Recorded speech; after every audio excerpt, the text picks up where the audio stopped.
نحمده ونصلي على رسوله الكريم. أعوذ بالله من الشيطان الرجيم. بسم الله الرحمن الرحيم. رب اشرح لي صدري ويسر لي أمري واحلل عقدة من لساني يفقه قولي واجعل لي وزيرا من أهلي. اللهم فقهنا في الدين. رب زدني علما. اللهم إني أسألك علما نافعا رزقا طيبا وعملا متقبلا. آمین ثم آمین۔ تفسیر سورہ الرعد، رکوع نمبر 3، آیت نمبر 19۔ أَفَمَن يَعْلَمُ أَنَّمَا أُنزِلَ إِلَيْكَ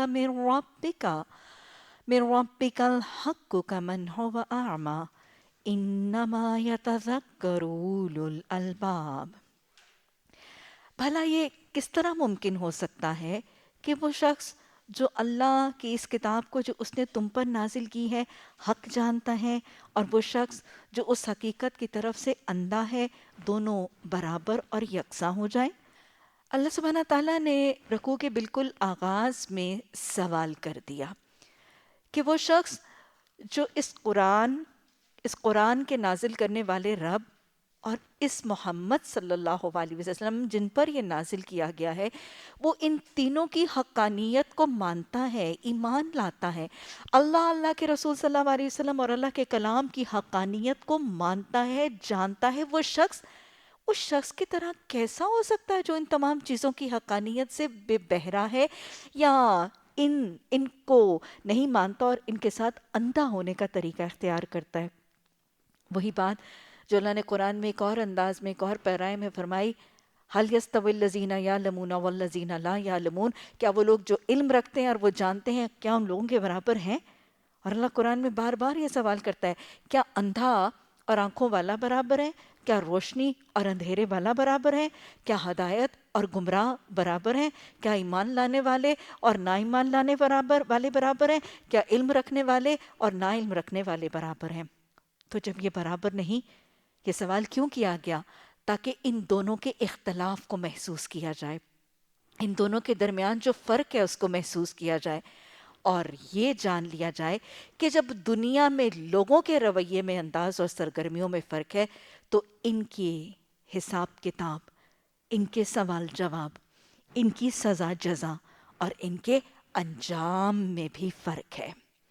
اور پھر ساتھ یہ بتانے کے بعد اللہ نے دو ٹوک بات بتا دی، انما یتذکر اولو الالباب، نصیحت یاد دہانی صرف کون قبول کرتے ہیں؟ جو عقل والے ہیں، جو بات کی لب لباب کو سمجھ کے بات کی تہ تک اترنے والے ہی نصیحت اور یاد دہانی قبول کرتے ہیں۔ اور پھر اولو الالباب کی صفات کا تذکرہ کیا گیا۔ کیوں؟ کیونکہ ہم کیا چاہتے ہیں؟ ہم چاہتے ہیں کہ ہم قرآن سے یتذکرو، اس سے نصیحت اور یاد دہانی قبول کرے۔ تو قرآن کا ہر طالب علم جو قرآن سے نصیحت اور یاد دہانی قبول کرنا چاہتا ہے، اس کا شوق اور شغف رکھتا ہے۔ آگے سے ان لوگوں کی صفات بتائی گئیں تاکہ ہر قرآن کا طالب علم اپنے اندر یہ صفات کا معاملہ دیکھ کر اپنی اصلاح یا اپنی ثابت قدمی کی دعا اور اس کی طرف گامزن ہو جائے۔ اللہ کے ہاں سیانے اور سمجھدار کون سے ہیں؟ الذین یوفون بعہد اللہ ولا ینقضون المیثاق۔ اللہ کے ہاں سیانے اور سمجھداروں کی پہلی صفت دہرا لیجئے، پیچھے بھی سورہ ال عمران میں اور اس کے علاوہ بھی ہم اللہ کے ہاں سیانے سمجھدار لوگوں کی صفات دیکھ چکے ہیں، یہاں پر پھر ایک دفعہ پہلی صفت وہ جو اللہ کے وعدوں کو پورا کرتے ہیں، اور اس کے بعد کہ جب انہوں نے اللہ سے پکا قول و قرار کر لیا، اپنے وعدوں کو میثاق پختہ باندھ لیا، اس کے بعد ان عہدوں کو توڑتے نہیں اور ان کو چھوڑتے نہیں۔ عہد نبھانا اور وعدوں کو پورا کرنا اللہ کی بھی صفت ہے۔ وَمَنْ أَوْفَ بِعَهْدِهِ مِنَ اللَّهِ، اللہ سے زیادہ اور کون وعدہ پورا کر سکتا ہے؟ ایفائے عہد محمد صلی اللہ علیہ وسلم کا بھی ایک نمونہ اور اخلاق کا پیمانہ ہے، اور مومن کے لیے بھی ایفائے عہد اور وعدے کو نبھانا اس کے ایمان کے لیے لازم صفت بنایا گیا ہے۔ اللہ سبحانہ تعالیٰ جہاں مومنوں کی اور جنتیوں کی صفات قرآن میں مذکور کرتے ہیں وہاں پہ کیا فرمایا جاتا ہے؟ وَالَّذِينَ لِأَمَانَاتِهِمْ وَعَهْدِهِمْ رَاعُونَ، مومن وہ ہوتے ہیں جو اپنی امانتوں اور اپنے عہدوں کی حفاظت کرتے ہیں۔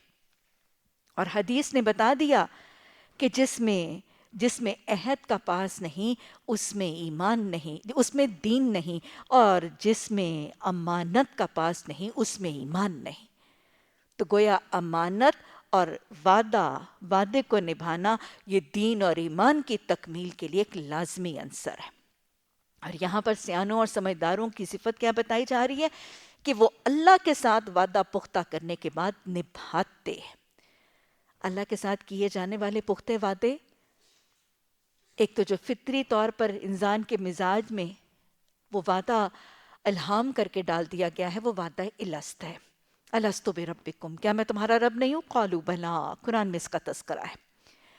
دوسرا وعدہ جو دائرہ اسلام میں داخل ہوتے وقت ہر نبی کے پیروکار جب اللہ کی وحدانیت اور اس کی حقانیت کا اعتراف کرتے ہیں، لا الہ الا اللہ محمد رسول اللہ کا اعتراف، یہ بنیادی طور پر لا کا کہنا بھی ایک وعدہ ہے کہ اللہ تیرے علاوہ کسی کو الہ نہیں مانیں گے، تیرے علاوہ کسی کی عبادت، کسی کی بندگی، کسی کی اطاعت نہیں کریں گے، اور تیرے محبوب صلی اللہ علیہ وسلم ہی کو اپنا رسول، اپنا رہبر، اپنا ہادی، اپنا رہنما مانیں گے۔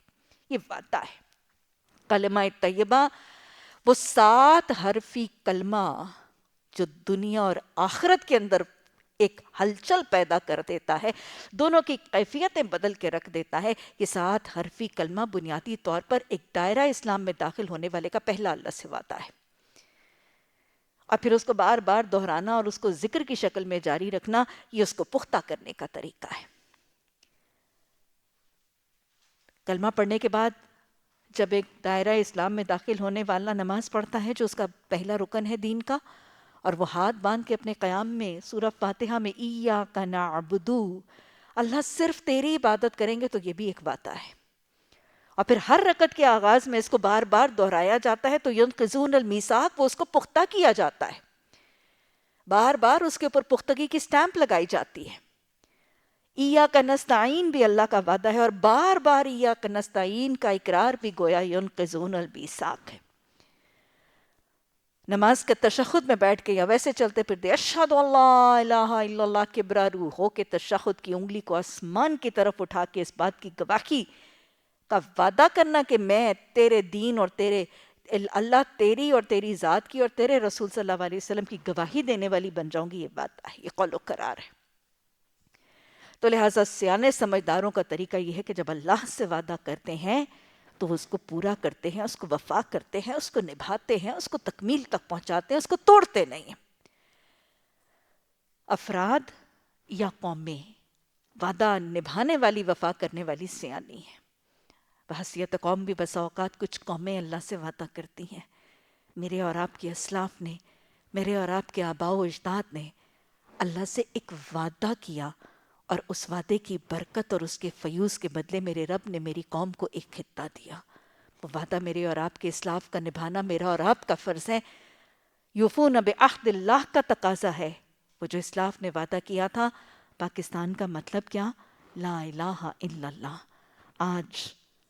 آج بحیثیت قوم حمول الالباب کی قوم تبھی ہوں گے جب اس پختہ کیے جانے والے وعدے کو نبھائے گی میری اور آپ کی قوم اور ہماری نسل۔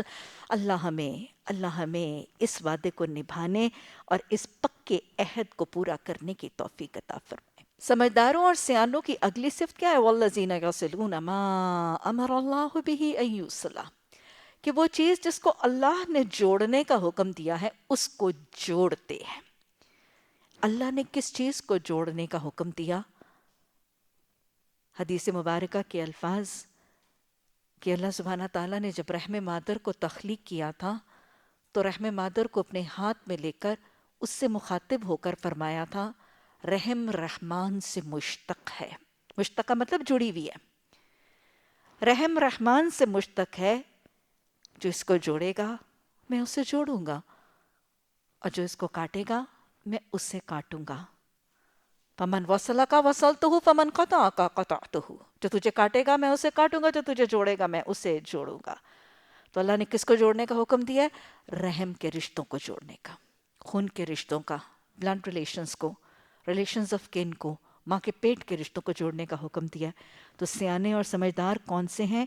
جو رحم کے رشتوں کو جوڑتے ہیں، اپنے رحم کے رشتوں کو بھی جوڑتے ہیں اور لوگوں کے رحم کو رشتوں کو جوڑنے ملانے کے مشورے، تاکیدیں اور سرگرمیاں اپناتے ہیں۔ یہاں پر اللہ سمجھدار اور سیانہ اس کو کہہ رہا ہے جو رحم کے رشتے جوڑتے ہیں۔ سورہ بقرہ کے ابتدائی رکوعات میں جب 4 قسم کے لوگوں کا تذکرہ کیا گیا تھا، پہلے مومنین اور متقین کا، پھر اس کے بعد کافروں کا، پھر منافقوں کا، اور پھر چوتھا گروہ فاسقوں کا، تو وہاں پر بھی فاسقوں کی جو صفت بتائی گئی تھی، الذین ینقضون، وہ جو کاٹ دیتے ہیں، یقطعون ما امر اللہ بہ ان یوصل ویفسدون فی الارض، وہ کاٹ دیتے ہیں جن کو اللہ نے جوڑنے کا حکم دیا ہے اور وہ زمین میں فساد کرتے ہیں۔ یہ فاسقوں کی صفت ہے۔ فسق گویا ان لوگوں کی صفت ہے جو اولو الالباب، سمجھدار سیانے لوگ اللہ کی نافرمانی اور سرکشی نہیں، اللہ کی فرما برداری اور اطاعت پر عامل ہوتے ہیں اور رحم کے رشتوں کو جوڑتے ہیں۔ وہی رحم کے رشتے ہیں، دوہرا لیجئے، جن کے لیے الصادق الامین نے واضح الفاظ میں فرمایا لا يدخل الجنت قاطع، قطع رحمی کرنے والا، رحم کے رشتوں کو کاٹنے والا، وہ جنت میں داخل نہیں ہوگا۔ یہ وہی رحم کے رشتے ہیں جس کے آپ نے فرمایا تھا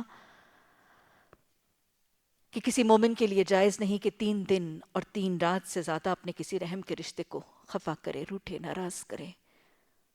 اور وعید بتائی گئی تھی کہ جو شخص جس کے حساب کتاب پیر اور جمعرات کو حساب کتاب اللہ کے حضور پیش ہوتے ہیں اور جس کے رحم کے رشتے اس سے روٹھے اور کٹے ہوں، اس کا حساب مؤخر ہو جاتا ہے۔ اور یہ وہ رحم کے رشتے ہیں جس کو منانے والا، جس کی خفگی اور ناراضگی کو دور کرنے والا، جس کے نزاع اور جھگڑے کو ترک کرنے والا جنت کے وسط میں اپنا محل بنا لیتا ہے۔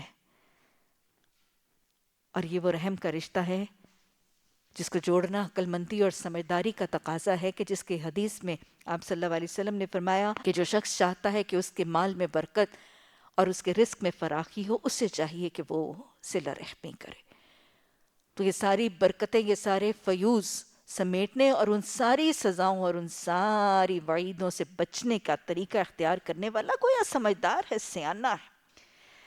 سیانوں اور سمجھداروں کی اگلی صفت وَيَخْشَوْنَ رَبَّهُمْ، وہ اپنے رب سے خشیت کرتے ہیں، خوف کرتے ہیں، ڈرتے ہیں، لرزتے ہیں، کانپتے ہیں۔ وَيَخَافُونَ سُوءَ الْحِسَابِ، اور وہ برے حساب سے ڈرتے ہیں۔ گویا سمجھدار اور سیانے وہ ہیں کہ ایک تو انہیں قیامت کے دن کا یقین ہے، قیامت کے دن دوبارہ اٹھائے جانے کا یقین ہے، اٹھا کر اللہ کے سامنے حاضر کیے جانے کا یقین ہے، حاضر ہونے کے بعد حساب کتاب کا یقین ہے، اور حساب کتاب کے بعد برے حساب کا خوف ہے۔ سمجھداروں اور سیانوں کی صفت کیا ہے؟ وَلِمَنْ خَافَ مَقَامَ رَبِّهِ، اپنے رب کے سامنے کھڑے ہو کر ڈرنے، حساب دینے سے خوف زدہ ہوتے۔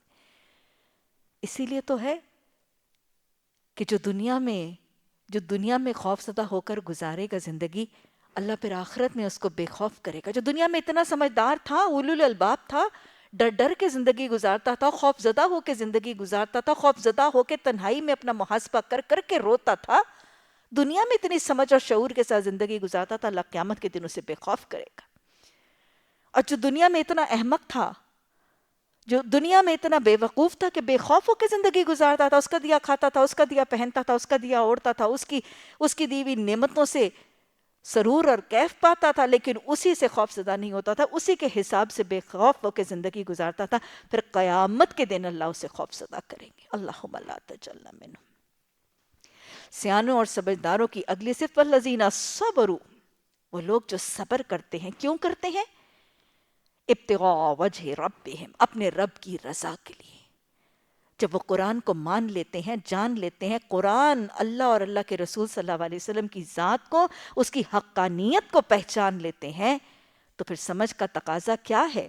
اللہ کے ساتھ کیے ہوئے وعدوں کو نبھانے کے لیے، اللہ کی اطاعت کا جو دم بھرتے ہیں، ایاک نعبد کے وعدے کو نبھانے کے لیے جتنی تکلیفیں آئیں، جتنی رکاوٹیں آئیں، جتنی مخالفتیں آئیں، مالی آئیں، معاشرتی آئیں، سماجی آئیں، کسی کی طرف سے آئیں، اپنوں کی طرف سے آئیں، پرایوں کی طرف سے آئیں، کہیں سے تکلیفیں آئیں، کیا کرتے ہیں؟ پریشانی کا شکار نہیں ہوتے، گھبراہٹ کا شکار نہیں ہوتے، ثابت قدمی چھوڑ کر اللہ کی اطاعت اور بندگی ترک نہیں کر دیتے، بلکہ پوری ثابت قدمی سے، پوری استقامت کے ساتھ، بغیر کسی پریشانی، اضطراب اور ٹینشن کے اللہ کی اطاعت پر جمے ڈٹے رہتے ہیں۔ وَأَقَامُوا الصَّلَاةَ، اور نماز قائم کرتے ہیں۔ سمجھدار سیانے کون ہیں؟ وہ یہ نہیں کہتے کہ اللہ سبحانہ تعالیٰ کو ہماری نمازیں نہیں چاہیے، وہ یہ نہیں چاہتے، وہ یہ نہیں کہتے کہ ہم سچ بولتے ہیں، ہم جھوٹ نہیں بولتے، ہم بے ایمانی نہیں کرتے، ہم رشوت نہیں کھاتے، ہم حرام نہیں کھاتے، ہم بدکاری نہیں کرتے، اللہ کو نمازوں کی فکر نہیں ہے۔ نہیں، سیانے وہ ہیں جنہیں پتہ ہے کہ جنت کی کنجی نماز ہے۔ سیانے وہ ہیں جنہیں پتہ ہے کہ نماز کا تو وضو بھی گناہوں کی بخشش کا ذریعہ، نماز کا تو سجدہ بھی رب کے قرب کا ذریعہ، نماز کے تو بعد کا ذکر بھی فرشتوں کی بخششوں اور دعاؤں کی رحمتوں کا ذریعہ ہے۔ تو سیانے وہ ہیں جو صرف نمازیں کبھی کبھی ادا نہیں، سیانے وہ ہیں جو نمازیں قائم کرتے ہیں۔ وَأَنفِقُوا مِمَّا رَزَقْنَاهُمْ سِرًّا وَعِلَانِيَةً، سیانے وہ ہیں جو اپنی تجوریاں بھر بھر کے، اپنے بینک اکاؤنٹس کو جوڑ جوڑ کے اپنا مال بڑھاتے نہیں ہیں۔ سیانے وہ ہیں، سمجھدار وہ ہیں، عقل والے اللہ کے ہاں وہ ہیں جو پوشیدہ بھی اور جو اعلانیہ بھی اللہ کی راہ میں خرچ کرتے ہیں۔ سیانے ہیں وہ جن کو یہ حقیقت سمجھ آ گئی، یا ایھا الذین آمنوا انفقوا، اے لوگو خرچ کرو اس دن سے پہلے کہ جب کیا ہے، نہ کوئی دوستی، نہ کوئی سفارش، نہ کوئی اور چیز کام آئے گی۔ یہ سیانے ہیں جو اس دن سے پہلے خرچ کرتے ہیں جب موت لبوں پہ آ جائے گی اور اس وقت انسان کہنے لگتا ہے فلاں کو دے دو، فلاں کو دے دو، ابن آدم وہ مال تیرے وارث کا ہے، تیرا نہیں ہے۔ سیانے وہ ہیں جو اپنے مال میں سے اپنا حصہ نکالتے ہیں۔ سیانے وہ ہیں جو اس حقیقت کو پہنچ چکے ہیں کہ ابن آدم یہ کہتا ہے ہائے میرا مال، ہائے میرا مال، ابن آدم تیرا مال تو وہ ہے جو تو نے کھا کے اڑا دیا، جو تو نے پہن کے پرانا کر دیا، یا جو تو اپنے لیے اللہ کے ساتھ، اللہ کے لیے خرچ کر کے اپنے ساتھ صدقہ جاریہ بنا کے لے گیا۔ سیانے ہیں وہ، سیانے ہیں وہ جو سارے کا سارا وارثوں کے لیے نہیں، سیانے ہیں وہ جو اپنے لیے ساتھ لے جاتے ہیں۔ سمجھدار ہیں وہ جو اپنے مال کو کم از کم 700 گنا اجر کے بدلے سودا کر لیتے ہیں۔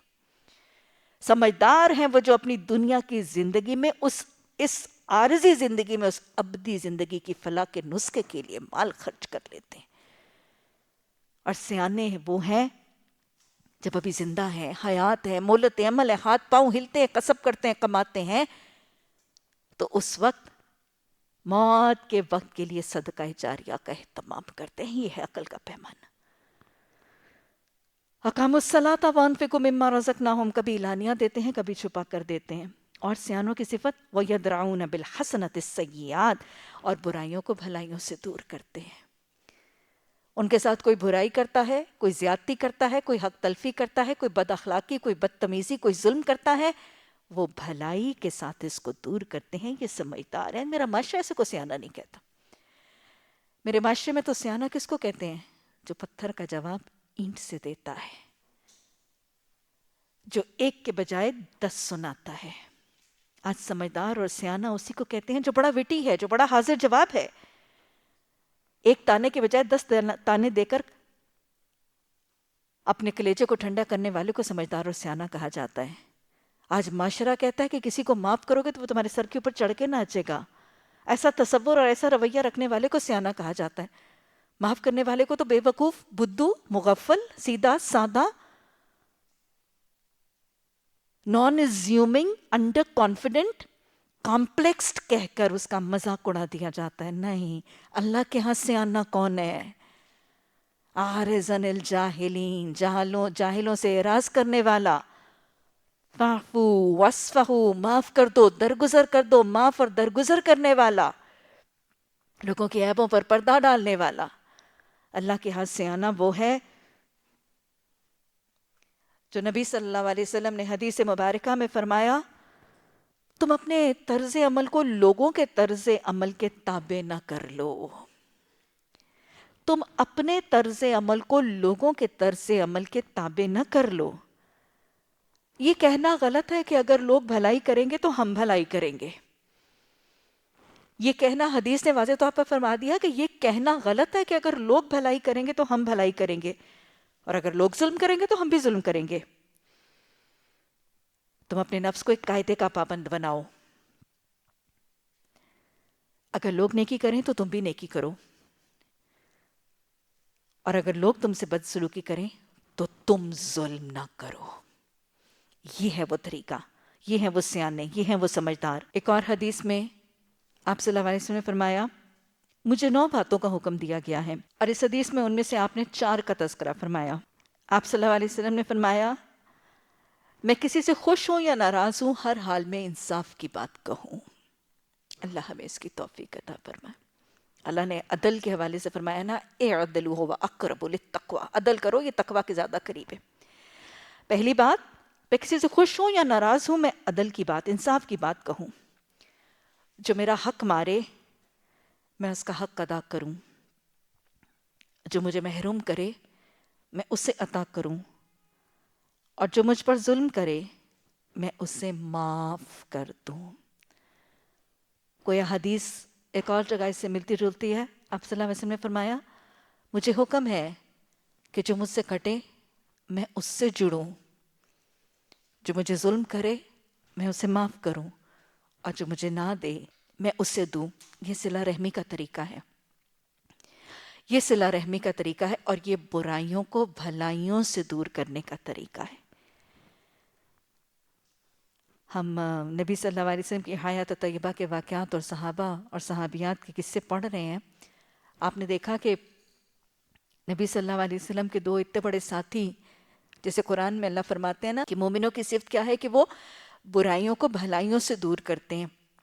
ساتھ ہی اللہ سبحانہ تعالیٰ نے قرآن میں فرمایا کہ یہ صفت نصیب نہیں ہو سکتی سوائے ان لوگوں کے جو بڑے نصیبے والے ہیں. اللہ ہمیں وہ نصیبے والا بنا دے. یہ بڑے اولو العزمی کے کاموں میں سے ہیں، بڑے حوصلے کا کام ہے کہ کوئی برائی کرے اور اس کے ساتھ انسان بھلائی کرتا رہے. اور پھر اللہ سبحانہ تعالیٰ نے اس برائی کے بدلے میں بھلائی کرنے والے کے لیے قرآن میں فرمایا کہ تم عنقریب دیکھو کہ وہ جو تمہارے جانی دوست ہیں، تمہارے جو جانی دشمن ہیں، وہ تمہارے جگری دوست بن جائیں گے. حضرت ثمامہ بن اسال کا واقعہ میں نے اور آپ نے پڑھا. پھر ابھی ہم نے پچھلے دن عدی بن حاتم رضی اللہ تعالیٰ عنہ کا واقعہ پڑھا کہ وہ خود فرماتے ہیں کہ اس روئے زمین پر کسی کو محمد صلی اللہ علیہ وسلم سے اتنا بغض اور اتنی عداوت اور اتنی نفرت نہیں ہوگی جتنی مجھے تھی. لیکن پھر جب وہ حسن سلوک بہن کے ساتھ ہوا، وہ معاف کرنے کا طریقہ ہوا، نبی صلی اللہ علیہ وسلم کی عاجزی انکساری کا رویہ، تو عدی بن حاتم نبی صلی اللہ علیہ وسلم کے سب سے زیادہ محبت کرنے والے اور سب سے بڑے معاون اور ایک دشمن جگری دوست بن گیا. حضرت عمر کا قول ہے کہ جو شخص تیرے معاملے میں، تیرے ساتھ معاملہ کرنے میں خدا سے نہیں ڈرتا، اس کے ساتھ سزا دینے کا بہترین طریقہ یہ ہے کہ تو اس کے ساتھ خدا سے ڈرتے ہوئے معاملہ کرے. واہ! جو تیرے ساتھ معاملہ کرتے ہوئے اللہ سے نہیں ڈرتا تو اس کو سزا کیسے کرے گا؟ تو اس کے ساتھ معاملہ کرتے ہوئے اللہ سے ڈر.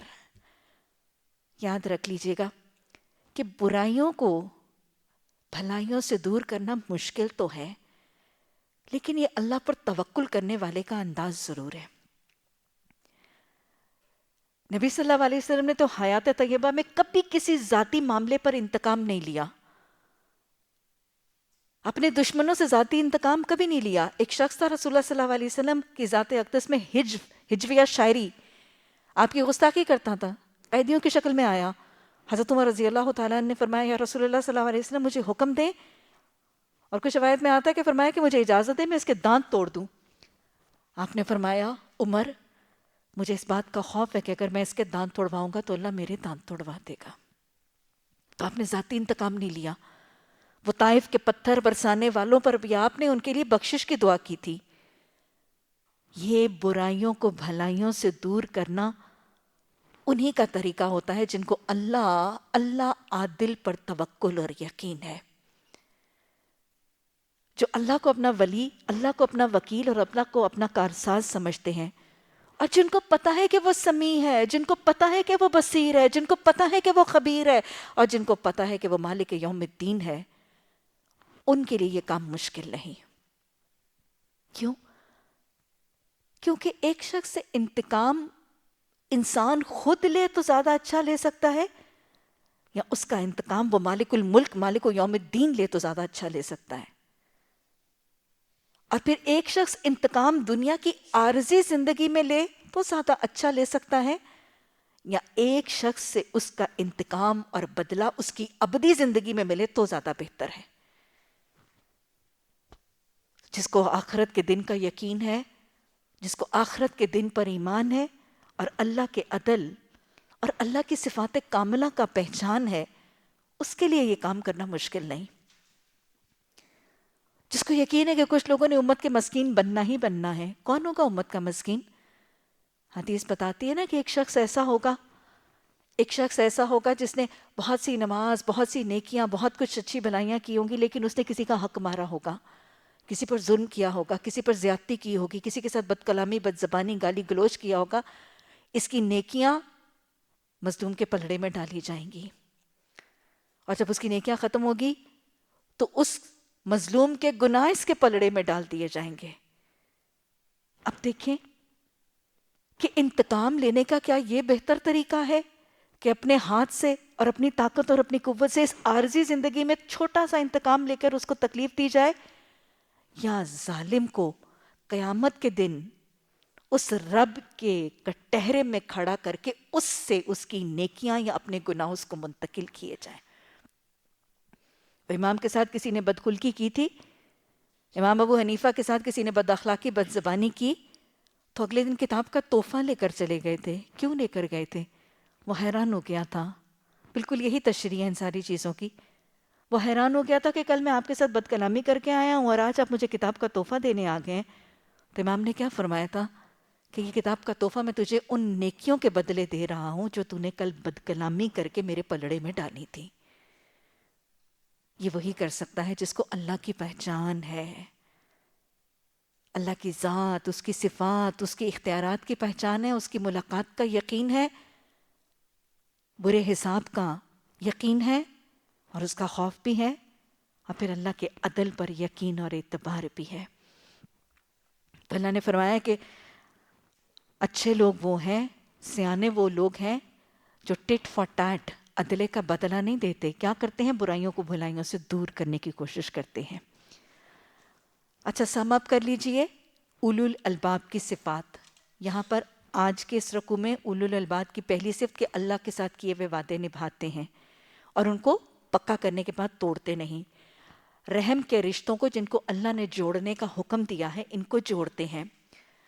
اللہ سے خشیت، ڈرتے ہیں، اور اللہ کے آگے برے حساب کا خوف رکھتے ہیں، اور پھر ان تمام چیزوں کی وجہ سے اللہ کی رضامندی، خوشنودی کے لیے صبر کرتے ہیں، نماز قائم کرتے ہیں، زکوٰۃ مال خرچ کرتے ہیں چھپا کر اور کبھی اعلانیہ، اور لوگوں کے برے رویوں کو بھلائیوں کے ساتھ دور کرتے ہیں۔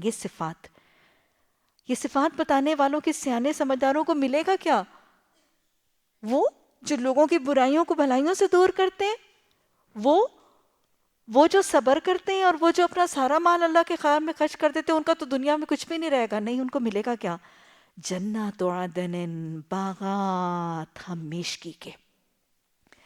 جنات عدن، یہ جو کہا جاتا ہے کہ باغات ہمیشگی کے، وہ اس میں داخل کیے جائیں گے۔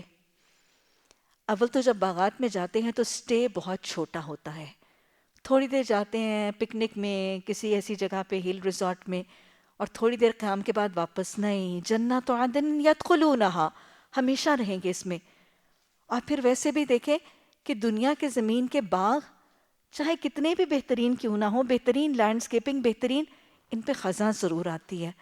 ہمیشگی کا باغ نہیں ہے۔ زمین کا بہترین سے بہترین باغ ایک موسم ضرور آ جاتا ہے جس میں برگبار نہیں ہوتے، جس میں پھول نہیں ہوتے، جس میں سبزہ گھٹ جاتا ہے، جس میں خشک ہو جاتے ہیں پودے، خزاں چھا جاتی ہے، پتجھڑ آ جاتی ہے، لیکن جنت کے باغ سدا بہار ہوں گے، اور رہنے والوں کا قیام ہمیشہ ہوگا۔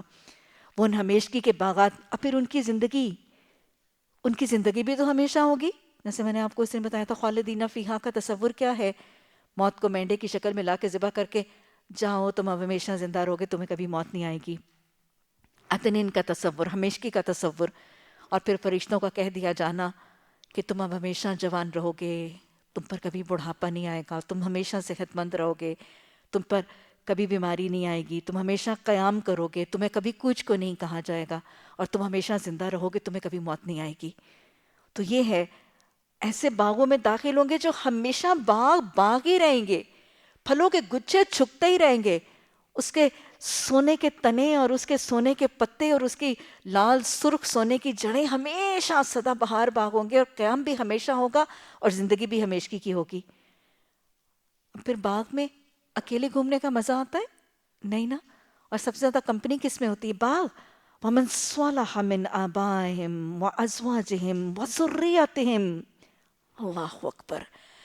باغ بذات خود، اور پھر باغ ہمیشگی کے، ایور گرین، سدا بہار، اس میں قیام ہمیشہ، اس میں زندگی ہمیشہ، اور پھر اس میں تنہائی بھی نہیں، اس میں ساتھ، اور ساتھ پرایوں کا نہیں، اپنوں کا۔ ساتھ پرایوں کا نہیں، اپنوں کا، اپنے باپ، اپنے دادا، اپنے پچھلے گزرے ہوئے لوگ، اپنے دور کے ازواج، اپنی زندگی کے ساتھی، اور پھر اپنے اگلے آنے والے ذریتیں۔ ہمیشہ کمپنی سب سے زیادہ کس کی انجوائے ہوتی ہے؟ اپنی family. Family time is the best time, family time سب سے زیادہ انجوائبل ٹائم۔ اور پھر یہ کتنا بڑا اللہ کا احسان ہے کہ دنیا میں کہتی ہوں کہ ہم مسلمانوں پر اور ایمان لانے والوں پر اور آخرت اور جنت کو جاننے والوں پر کتنا اللہ کا کرم ہے کہ جب کوئی عزیز، کوئی پیارا، کوئی والد، کوئی بچہ، کوئی زوج رخصت ہو جاتا ہے، الگ ہو جاتا ہے، تو جو غم کا پہاڑ آتا ہے، اس پر آس اور امید کا اتنی بڑی روشنی اور کرن نظر آ رہی ہوتی ہے کہ کوئی نہیں، ایک وقت ہوگا جب ہم سب ملیں گے، اکٹھے ہوں گے، اگلے پچھلے آگے پیچھے فرصت سے اکٹھے ہوں۔ کتنا احسان ہے۔ میں کئی دفعہ احساس کرتی ہوں وفات کے موقعوں پر کہ وہ لوگ جن کو جنت کا تصور نہیں ہے، وہ لوگ جو آخرت کے دن کے اس ایمان سے محروم ہیں، وہ اپنے عزیزوں اور اپنے پیاروں کی موت کے وقت تو بالکل پاگل ہو جاتے ہوں گے، دیواروں کے ساتھ سر ٹکراتے ہوں گے۔ اتنی محبوب ذات اگر الگ ہو جاتی ہے تو اسے نہ ملنے کا امکان کیسے ان کو توڑ کے رکھ دیتا ہوگا۔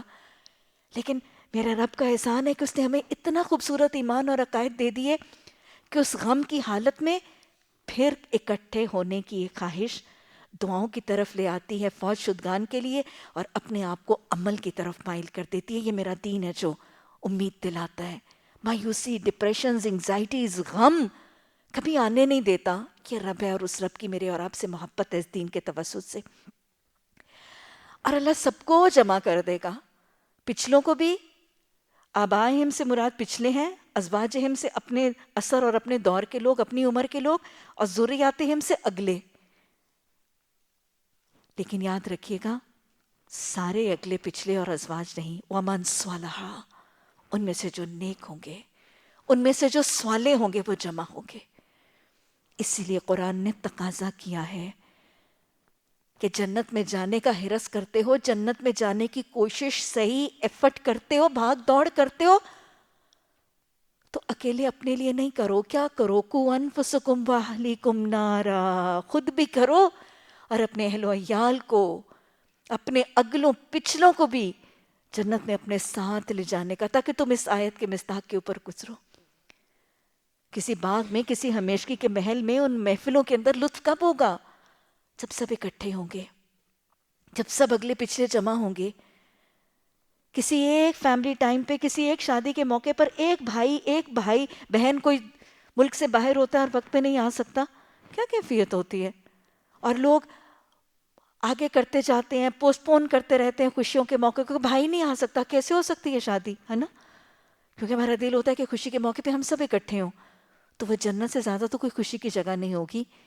اس خوشی کے موقع پر بھی لطف تبھی، سرور انشاءاللہ تبھی، جب سب اگلے پچھلے اکٹھے ہوں گے۔ اور اکٹھا کب ہوگا؟ پیمانہ اکٹھے ہونے کا کیا ہوگا؟ صالحیت، اعمال صالحہ۔ تو لہٰذا یہ بات واضح طور پر سمجھ میں آ رہی ہے کہ جنت میں داخلہ صرف آباء، ازواج یا ذریت کے صالحیت کی وجہ سے دوسری نسل کا داخلہ نہیں ہے۔ اور ہم بہت سے واقعات انبیاء سے بھی یہ بات اخذ کر چکے ہیں کہ نجات کے لیے، جنت میں داخلے کے لیے، عذاب الہی سے برات کے لیے اپنی صالحیت اور اپنا ایمان. لہم ما کسبت، تمہارے لیے وہ ہے جو تمہارے ہاتھوں نے کمایا. لہا ما کسبت وعلیہا ما اکتسبت، ہر ایک کے لیے وہی ہے جو اس نے اپنے ہاتھوں سے کمایا. لیس الانسان الا ما سعی، جو ہم نے خود صحیح کوشش ایفرٹ کی، کام وہی آئے گا. اچھا دیکھیں جی، اب جنت ہے، ہمیشگی ہے، ہمیشگی کی زندگی ہے، ہمیشہ ان جنتوں میں قیام ہے، اگلے پچھلے سب وہاں پہ جمع ہے، فیملی ٹائم ہے، جنت کے باغات ہیں، جنت کے محلات ہیں. اور ان گھروں میں کیا ہوگا؟ یدخلون علیہم من کل باب، ہر دروازے سے داخل ہوں گے فرشتے. سلام علیکم، سلامتی ہو تم پر، بما صبرتم.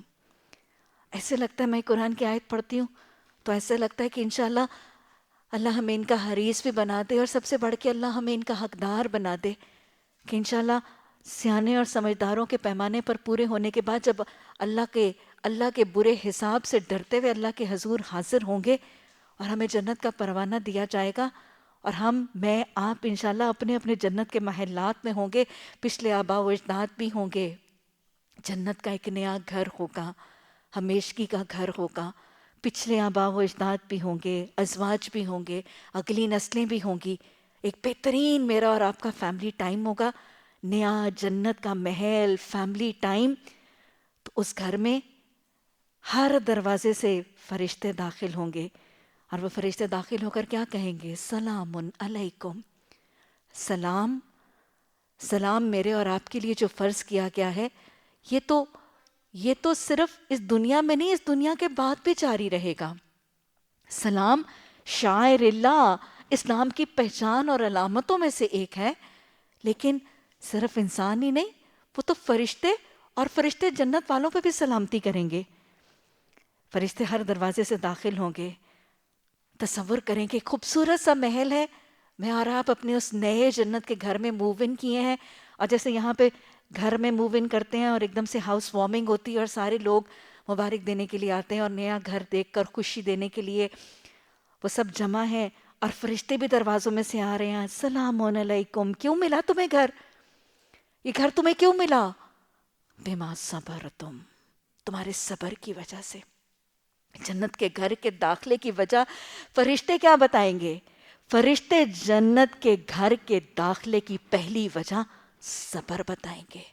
یہ جو تم دنیا میں صبر کرتے تھے نا، اللہ کے رسول، اللہ کی کتاب کو سمجھ کر، اس کی حقانیت کو مان کر، اطیع اللہ و اطیع الرسول میں آنے والی ساری رکاوٹوں کو جان کے، مان کے، خندہ پیشانی سے، خوش ہو کے، راضی پر رضا رہ کے، بغیر کسی ٹینشن، بغیر کسی اپریہنشن، بغیر کسی اضطراب کے، خوشی خوشی اللہ کی اطاعت پر جمے ڈٹے رہتے تھے نا، کہ تمہیں جنت کا یہ محل جہاں پہ تم سب خوشی سے جمع ہو نا، تمہارے صبر کی وجہ سے ملا.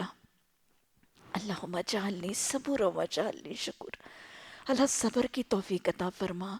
اللہ تیری رضا کے لیے، تیری اطاعت کے لیے صبر کرنے والے بن جائیں. اللہ جسمانی تکلیفوں پر، روحانی تکلیفوں پر، معاشرتی تکلیفوں پر ہمیں صبر کی توفیق عطا فرما، اور اللہ اس جنت کے محل کے حرص میں ہمیں صبر کرنے والا بنا. فرشتے کہیں گے سلام علیکم بما صبرتم فنعم عقبی الدار. کتنا اچھا ہے تمہارا گھر، کتنا اچھا مل گیا تمہیں ٹھکانہ. مجھے بالکل ایسا لگتا ہے کہ جیسے ہم یہاں پہ ہم اپنے نئے گھر میں شفٹ کرتے ہیں اور ایک ہاؤس وارمنگ پہ رشتہ دار اہل و عیال آتے ہیں، بالکل ویسے ہی ہوگا جنت میں.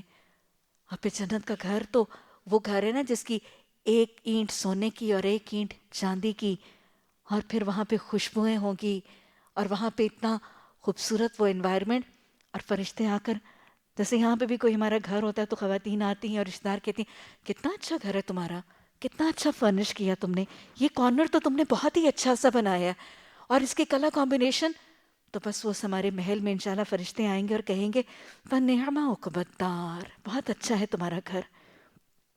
رب ابنی لی عندک بیتن فی الجنہ، رب ابنی لی عندک بیتن فی الجنہ. اللہ سبحانہ تعالیٰ تو نے دنیا میں گھر دے دیے، اس زمین پر آسائش والے ٹھکانے دے دیے. اللہ سبحانہ تعالیٰ ہمیں وہاں پہ بھی محلات عطا فرما دے. رب ابنی لی عندک بیتن فی الجنہ. اللہ سبحانہ تعالیٰ اس گھر کا ہمیں حرص عطا فرما دے، اللہ ہمیں اس کا شوق اور ذوق عطا فرما دے، اللہ اس کا یقین کامل عطا فرما دے، اللہ اس گھر کی خریداری کے لیے ہمیں اپنے تن من دھن اوقات لگانے کی توفیق عطا فرما دے، اور اللہ جو لگاتے ہیں ان کو قبول کر لینا، اللہ جو لگاتے ہیں اس میں صبر اور استقامت عطا فرمانا، اللہ ہمیں وہ خوش نصیب بنا دینا جو اگلے پچھلوں کے ساتھ جمع ہو جائیں، اور اللہ فرشتے آ کر ہمیں کہیں فَنِعْمَ عُقْبَى الدَّارِ، اللہم انی اسألک الجنة الفردوس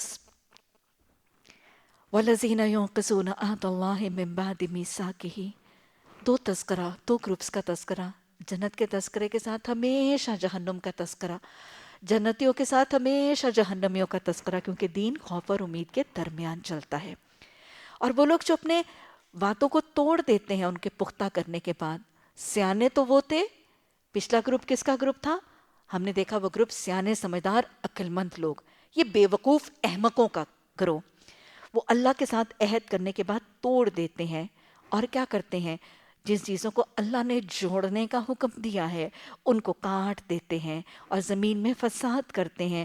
اولئک لہم لعنۃ ولہم سوء الدار، سب کچھ بالکل اپوزٹ ہے، سب کچھ 180 ڈگریز اپوزٹ۔ ان کے رویے، وہ وعدے پورے کرتے تھے، یہ وعدے توڑتے ہیں، وہ رشتوں کو جوڑتے تھے، یہ رشتوں کو توڑتے ہیں، وہ فساد کی بجائے امن کرتے تھے، یہ فساد کرتے ہیں۔ رویے فرق، انجام بھی فرق۔ ان کے لیے کون سا گھر؟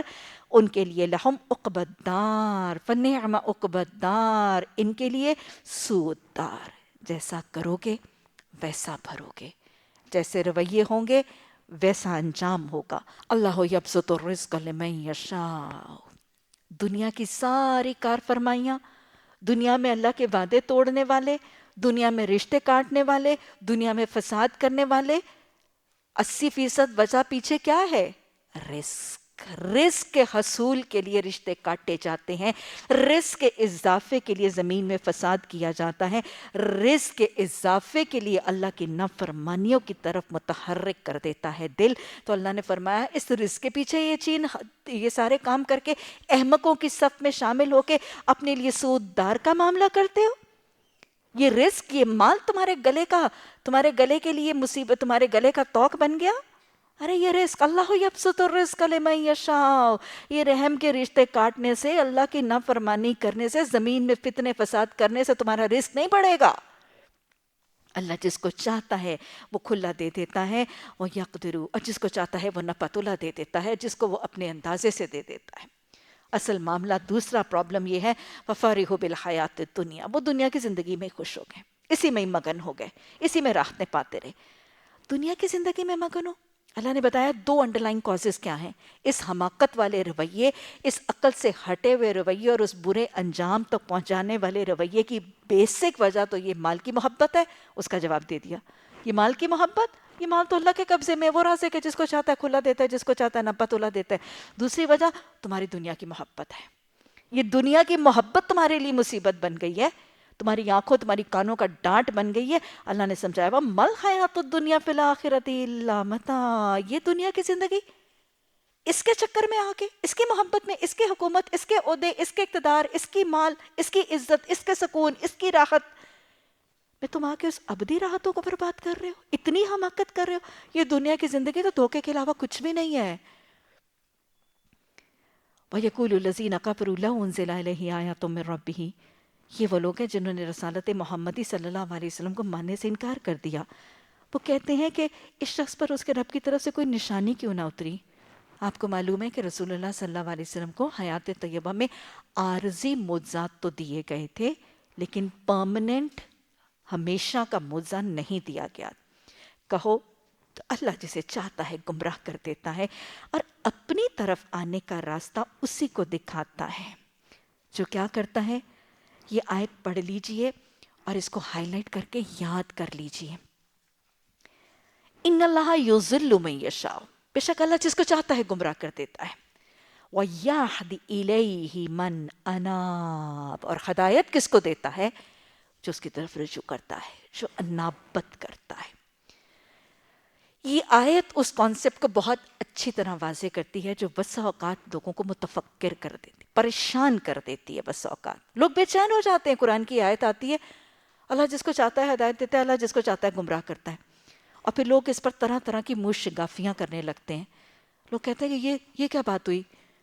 اللہ قرآن میں کہتا ہے میں جس کو چاہوں گا ہدایت دوں گا، میں جس کو چاہوں گا گمراہ کروں گا. لو، اللہ جس کو چاہے گا ہدایت دے گا، نیک بنائے گا، صالح بنائے گا، اس کی نیکیوں کے اعمال نامے بڑھ جائیں گے اور پھر خود ہی اس کو اٹھا کے جنت میں داخل کر دے گا. اور جس کو چاہے گا گمراہ کرے گا، وہ گمراہ ہوگا، وہ بھٹکے گا، وہ گناہ کرے گا، نیکیوں سے محروم ہوگا، اب بس کو اٹھا کے جہنم میں ڈال دے گا. یہ تو بڑی ناانصافی ہے، یہ تو بڑی دھاندلی ہے.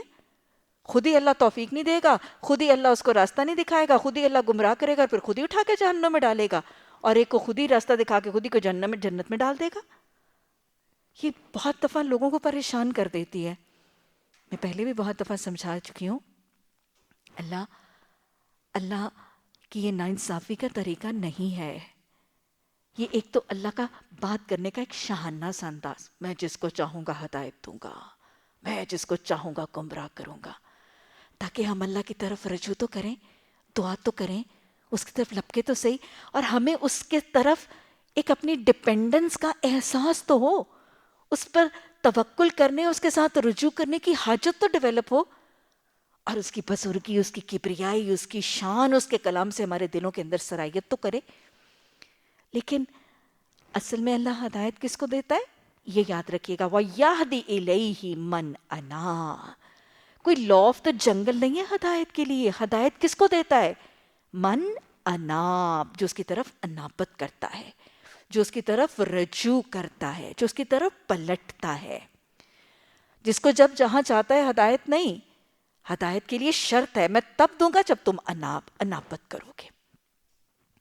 اور پھر وہ خود حکم بھی دیتا ہے نا کہ تم بندوں کو کہہ دو، لا تقنطوا من رحمت اللہ ان اللہ یغفر الذنوب جميعا وانیبوا الی ربکم. استغفار کرو اور میری طرف پلٹ آؤ، میں تمہارے گناہ بھی بخشوں گا، تمہیں ہدایت بھی دے دوں گا. تو لہٰذا ہدایت اس کو دیتا ہے جو اس کی طرف لوٹتا ہے، پلٹتا ہے، رجوع کرتا ہے. اور کیسے کرتا ہے؟ اللہ پر بندے کے گمان سے بڑھ کے کرتا ہے. جب وہ ایک قدم آتا ہے تو اللہ 10 قدم آتا ہے، چل کے آتا ہے تو وہ دوڑ کے اس کو اپنا بنا لیتا ہے. لیکن انابت کے بغیر اللہ ہدایت نہیں دیتا. رجوع کیسے ہے؟ رجوع دل کی حاجت میں بھی ہے. دل رجوع کر رہا ہے کہ میں اللہ کی طرف چل پڑوں، یہ دل کی حاجت بھی ہے. رجوع دعا کے الفاظ بھی ہیں اور رجوع اٹھنے والے قدم بھی ہیں. تو اللہ کس کو ہدایت دیتا ہے؟ جو دل میں آرزو کرتا ہے اللہ کی طرف پلٹنے کی، جو دل میں خواہش کرتا ہے اس کا بننے کی. اور پھر رجوع کا مطلب جو دعا کرتا ہے، جھولی پھیلاتا ہے، زبان سے گڑ گڑاتا ہے اس کی طرف پلٹنے کی. یہ رجوع دعا کا طریقہ بھی ہے. اور پھر قدم اٹھاتا ہے اس کا دین کا علم، فہم، ایمان حاصل کرنے کے لیے. آج ہم اپنی نبی صلی اللہ علیہ وسلم کے صحابہ اکرام میں حضرت ابو ذر غفاری کا واقعہ پڑھیں گے. ان کو بھی ایمان کیوں نصیب ہوا تھا؟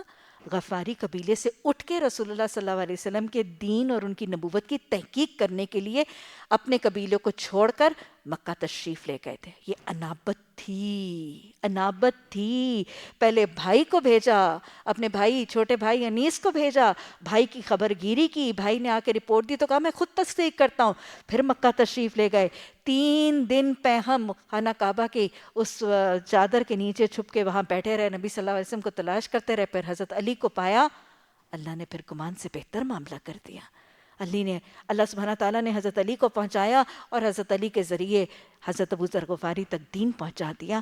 اللہ دین کس کو دیتا ہے؟ جو انابت کرتا ہے. اللہ فہم اور ہدایت کس کو دیتا ہے؟ جو رب کی طرف رجوع کرتا ہے. اور ویسے بھی مومنوں کی صفت کیا ہے؟ اللہ سبحانہ تعالیٰ ہم آگے جا کے پڑھیں گے، نعم العبد. اللہ کے اچھے بندے کون سے ہوتے ہیں؟ اواب، جو اللہ کی طرف رجوع کرتے ہیں. اللہ ہمیں انابت کی توفیق عطا فرما. ایسے ہی وہ لوگ ہیں جنہوں نے اس نبی کی دعوت کو مان لیا اور ان کے دلوں کو کس سے؟ آیت پڑھیں، الذین آمنوا وتطمئن قلوبهم بذکر اللہ، الا بذکر اللہ تطمئن القلوب. سن رکھو، خبردار ہو جاؤ، اللہ کے ذکر ہی کے ساتھ قلب اور دل اطمینان پاتے ہیں. دلوں کو اطمینان، سکون، سکینہ اپنے خالق، اپنے مالک کے ذکر ہی سے ملتا ہے. ذکر کا مطلب کیا ہے؟ ذکر کی فضیلت کیا ہے؟ کون سے ذکر کی بات؟ ذکر الہی کی بات ہو رہی. ذکر الہی کا مطلب کیا ہے؟ کہ دل میں اللہ کی یاد ہو اور زبان پر اور لب پر اس کا نام ہو. یہی سکون اور سکینے کا ذریعہ ہے. ہر چیز کو اپنے اصل اور اپنے اوریجن ہی کی طرف سکون ملتا ہے. اگر میں آپ کو روزمرہ زندگی کی مثال دوں، ایک بچہ، چھوٹا سا بچہ گر جاتا ہے، چوٹ لگتی ہے، پیاسا ہوتا ہے، بھوک لگتی ہے، بیمار ہوتا ہے، بخار میں تپتا ہے. کس کی گود میں جا کے اس چھوٹے سے بچے کو، شیرخوار بچے کو سکون آتا ہے؟ ماں کی گود میں. کتنا ہی پیار کرنے والی نانی ہو، دادی ہو، خدمت گزار، اس کی لونڈی باندی، بہترین اس کی میڈ، مسٹرس، کچھ بھی ہو، لیکن بچے کو سکون ہمیشہ ماں ہی کی گود میں آتا ہے، کیونکہ وہ اس کا اوریجن ہے، وہ اس کا سورس ہے. یہ ہے وہ بانڈ، یہ ہے وہ تعلق. ایک بندے کو سکون کہاں ملے گا؟ جب وہ اپنے اوریجن، اپنے خالق کی طرف پلٹے گا. جب دل میں اس خالق، اس مالک، اس رازق، اس رب کی یاد اور زبان پر اس کی صفات کاملہ کا نام ہوتا ہے، تبھی بندہ مطمئن اور پرسکون ہوتا ہے. ذکر الہی کیا ہے؟ یہ ذکر الہی، اللہ بھی بڑا، اس کا ذکر بھی بڑا. کتنا بڑا ہے ذکر؟ سورہ عنکبوت کی آیت نمبر 5 میں اللہ نے فرمایا وَلَذِكْرُ اللَّهِ أَكْبَرُ. اللہ کے ذکر کی کیا بات پوچھتے ہو؟ اللہ کا ذکر تو سب سے بڑی چیز ہے. اللہ خود اکبر ہے، اس کا ذکر بھی اکبر ہے. اللہ کا ذکر ہی سب سے بڑی نیکی ہے. اللہ کا ذکر سب سے بڑی چیز ہے، سب سے بڑی نیکی ہے، سب سے بڑا سکون کا ذریعہ، سب سے بڑا نجات کا ذریعہ، سب سے بڑا راحت کا ذریعہ، سب سے بڑا اپنے ایمان اور اپنے استقامت اور اپنے اعمال کی ثابت قدمی کا ذریعہ ہے. کتنا بڑا ہے والا ذکر اللہ اکبر. ذکر الہی کتنی بڑی چیز ہے. صحابہ اکرام نے پوچھا یا رسول اللہ صلی اللہ علیہ وسلم، ہم سب روزہ رکھتے ہیں، ہم سب میں سے اجر کس کا زیادہ ہوگا؟ آپ نے فرمایا جو ذکر زیادہ کرتا ہے. یہ ہے والا ذکر اللہ اکبر. پھر کسی نے پوچھا یا رسول اللہ صلی اللہ علیہ وسلم، ہم سب حج کرتے ہیں، کس کا اجر زیادہ ہوگا؟ آپ نے فرمایا جس نے ذکر زیادہ کیا. پھر پوچھا یا رسول اللہ صلی اللہ علیہ وسلم، ہم جہاد پہ جاتے ہیں، کس مجاہد کا اجر زیادہ ہوگا؟ آپ نے فرمایا جس نے ذکر زیادہ کیا. یہ ہے والا ذکر اللہ اکبر. اس عمل کے اجر میں بھی سب سے بڑا اجر کب ملے گا؟ جب عمل کے دوران زبان پر ذکر الہی جاری ہوگا. یہ ہے اللہ کے ذکر کی بڑائی. جس کام کے دوران زبان پر ذکر ہو، اس کام کا اجر بہترین، اس کام کا اجر سب سے زیادہ مل جاتا ہے. اچھا، آگے چلنے سے پہلے گویا پھر ایک طریقہ ذکر کا سیکھ لیجئے. صحابہ نے پوچھا روزہ رکھتے ہیں، حج کرتے ہیں، جہاد کرتے ہیں. آپ نے فرمایا اجر تب ہوگا جو ذکر زیادہ کرے گا. ذکر کرنے کا پھر ایک طریقہ، کام کاج چھوڑ کے نہیں. کام کاج دھندے چھوڑ کر ذکر کرنے کا طریقہ نہیں. چلتے پھرتے اٹھتے بیٹھتے ذکر کرنے کا طریقہ اس کام کے اجر کو بھی بڑھا دیتا ہے. آگے بھی جا کے بات کرتی ہوں، پر یہاں پہ میں اس موقع پہ اس حدیث کے حوالے سے بات کروں گی تو شاید زیادہ آسانی سے سمجھ آ جائے گی. انسان کوئی بھی اللہ کی بندگی کا کام، اللہ کی اطاعت اور فرما برداری کا کام کر رہا ہے، گھر کا جھاڑو پھیر رہا ہے، اہل خانہ کی خدمت کے لیے، شوہر کی اطاعت کے لیے، کپڑے دھو رہی ہے، کھانا پکا رہی ہے، ساس کے پاؤں دبا رہی ہے، شوہر کے سر میں تیل ڈال رہی ہے.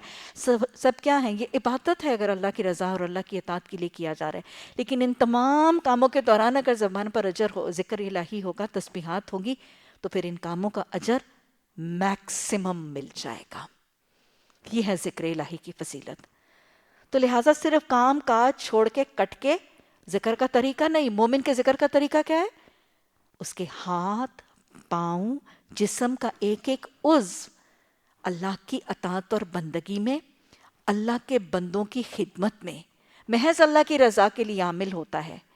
لیکن اس کی زبان ذکر الہی سے تر ہوتی ہے، تاکہ اس کو ہر اس اطاعت اور بندگی اور عبادت کا اجر سب سے بڑی چڑی حالت میں مل جائے۔ ذکر وہ چیز جس کے لیے اللہ سبحانہ تعالیٰ نے غفلت برتنے کے لیے منع فرمایا۔ سورہ اعراف کی آیت نمبر 205 میں اللہ فرماتے ہیں وَلَا تَكُن مِّنَ الْغَافِلِينَ، تو غافل لوگوں میں سے نہ ہو جانا۔ وہ لوگ جو ذکر الہی، اللہ کی یاد اور اللہ کے ذکر سے غفلت برستے ہیں، تو ان لوگوں میں سے نہ ہو جانا۔ قرآن میں گویا لاکھ ہے ذکر الہی سے غفلت برتنے۔ سورہ بقرہ میں اللہ سبحانہ تعالیٰ نے حکم دیا ذکر کا، اور ساتھ ہی اس ذکر الہی کی فضیلت اور اس سے ملنے والا انعام بھی بتا دیا۔ اللہ نے حکم دیا فَاذْكُرُونِي، مجھے یاد کیا کرو، مجھے یاد کیا کرو، دلوں میں میری یاد بساؤ، اپنے لبوں پر، اپنے زبان پر میرا نام جاری کرو۔ فَاذْكُرُونِي، جواب میں آیا اذکرکم، میں تمہیں یاد کروں گا۔ یہ ہے ذکر کی فضیلت۔ کیسے یاد کرتا ہے؟ حضرت ابو ہریرہ رضی اللہ تعالیٰ عنہ کی روایت سے بخاری اور مسلم میں حدیث آتی ہے کہ اللہ بندے کے گمان سے بڑھ کے معاملہ کرتا ہے۔ فَاذْكُرُونِي أَذْكُرْكُمْ، کیسے ہے؟ اللہ فرماتے ہیں کہ میں بندے کے گمان سے بڑھ کے معاملہ کرتا ہوں۔ میرا بندہ مجھے دل میں یاد کرتا ہے تو میں بھی اسے دل میں یاد کرتا ہوں۔ میرا بندہ مجھے خاموشی سے یاد کرتا ہے تو میں بھی خاموشی سے یاد کرتا ہوں۔ میرا بندہ مجھے ایک محفل میں یاد کرتا ہے تو میں اس سے بہتر محفل میں اسے یاد کرتا ہوں۔ اور وہ طویل حدیث فَاذْكُرُونِي أَذْكُرْكُمْ کے حوالے سے دوہرا لیجیے، ذکر کی فضیلت ہے۔ آپ صلی اللہ علیہ وسلم نے فرمایا الملائکۃ السیارہ، فرشتے چلتے پھرتے ہیں، سیر کرتے ہیں، ذکر الہی کی محفلیں تلاش کرتے ہیں۔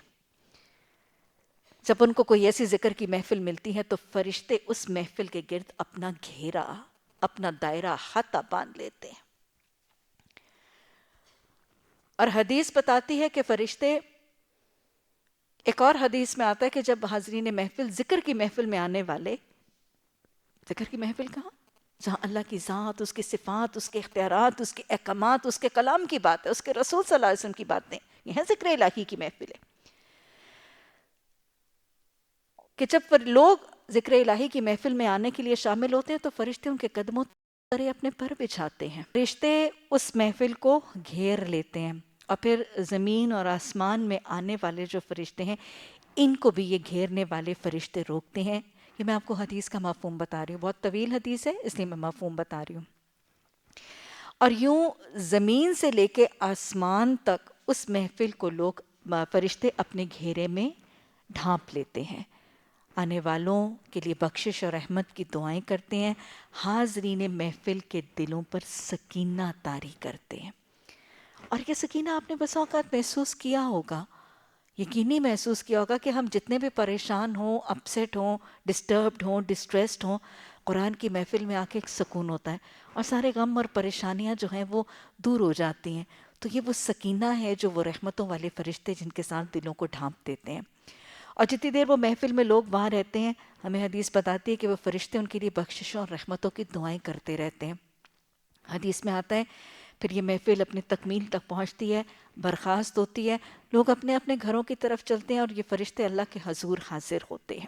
اب جب یہ فرشتے اللہ کے حضور حاضر ہوتے ہیں تو حدیث میں آتا ہے وہاں پہ پھر مکالمہ ہوتا ہے۔ اللہ سبحانہ تعالیٰ ان فرشتوں سے پوچھتے ہیں یہ کون تھے؟ فرشتے کہتے ہیں اللہ کے تیرے بندے تھے۔ اللہ سبحانہ تعالیٰ پوچھتے ہیں یہ کیا کر رہے تھے؟ حالانکہ حدیث کہتے ہیں کہ اللہ سبحانہ تعالیٰ سب کچھ جانتے ہیں، لیکن پھر بھی اس کے باوجود فرشتوں کو پوچھتے ہیں یہ کیا کر رہے تھے؟ فرشتے کہتے ہیں الہی یہ تیرا ذکر کر رہے تھے۔ اللہ سبحانہ تعالیٰ پوچھتے ہیں کہ یہ کیا چاہتے تھے؟ فرشتے کہتے ہیں الہی یہ تجھ سے تیری بخشش کے طلبگار تھے۔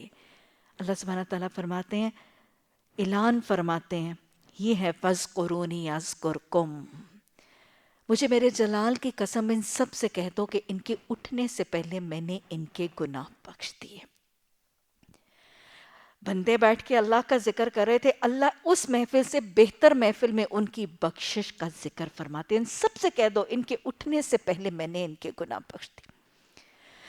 حدیث مزید مکالمہ جاری رکھتی ہے، فرماتی ہے کہ ایک فرشتہ اللہ سبحانہ تعالیٰ سے مخاطب ہو کر فرماتا ہے الہی ان حاضرین محفل میں ایک شخص ایسا تھا جو محفل میں شامل ہونے کی نیت سے نہیں آیا تھا، وہ تو سرے راہ گزرتا تھا، چلتے چلتے بیٹھ گیا، اس کے بارے میں کیا حکم ہے؟ اللہ سبحانہ تعالیٰ فرماتے ہیں کہ یہ ایسے نصیبے والے لوگ ہیں۔ کون سے لوگ؟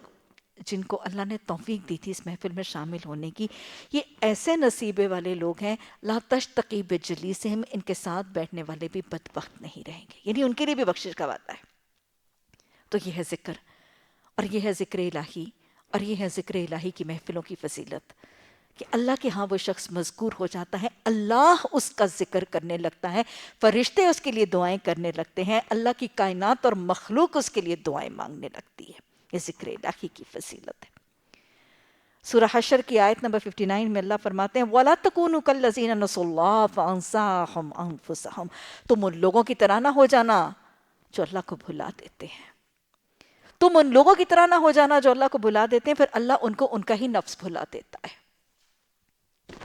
ذکر الہی سے غفلت کا انجام، ذکر الہی سے غافل ہو گئے تو میں تمہیں تمہاری ذات بھلا دوں گا۔ اور آج ایسا ہے، جہاں نمازیں نہیں، جہاں قرآن نہیں، جہاں اللہ کا ذکر نہیں، دلوں میں اللہ کی یاد نہیں، ان کو شاید اپنی آخرت بھول جاتی ہے، وہ اپنی جانوں کو بھلا دیتے ہیں، اپنے جانوں کو، آخرت کا جو اتنا بھاری وبال ہے اس کو بھلا دیتے ہیں، آخرت کے عذاب کو فراموش کر دیتے ہیں، اپنی جان پر آنے والے حساب کتاب کو بھول جاتے ہیں، اپنی جانوں پر ظلم کر بیٹھتے ہیں، اللہ ان کو اپنی ذات بھلا دیتا ہے، اپنے اہل و یال کی جنت بھلا دیتا ہے، ان کو اپنی ہمیشگی کی زندگی بھلا دیتا ہے۔ کس کو یہ عذاب ہے؟ جو اللہ کو بھلاتا ہے، اللہ اس کو اپنی ابدی زندگی بھلا دیتا ہے، اس کا حساب بھلا دیتا ہے، اس کی اولادوں کی جنت کا حصول بھلا دیتا ہے۔ جنت ذکر الہی سے ملنے والی ایک نعمت ہے، اور پھر یہ جنت ذکر سے ملنا اور کیا ہے؟ حدیث مبارکہ کے الفاظ ہیں کہ اللہ سبحانہ تعالیٰ فرماتے ہیں میرے بندے کے لب جب میرے ذکر میں ہلتے ہیں، ہلتے زبان ہلتی ہے، ہونٹ ہلتے ہیں، نہیں بھی کرتے تو اللہ جانتا ہے، میرے بندے کے لب جب میرے ذکر میں ہلتے ہیں اس وقت میں اپنے بندے کے قریب ترین ہوتا ہوں۔ قرب الہی ملتا ہے ذکر الہی سے، قرب الہی ملے گا ذکر الہی سے۔ تو میرا ذکر تو کر کے دیکھو، میں تمہیں اپنا قرب دے دوں گا۔ اور پھر قرب الہی ہی نہیں، جس کے رب قریب ہو جاتا ہے اس سے شیطان دور ہو جاتا ہے۔ حدیث بتاتی ہے، آپ صلی اللہ علیہ وسلم نے فرمایا ہر انسان کے دل کے دو حصے ہیں، ایک حصے میں اس کا شیطان اور ایک حصے میں رحمان کے فرشتے ہوتے ہیں۔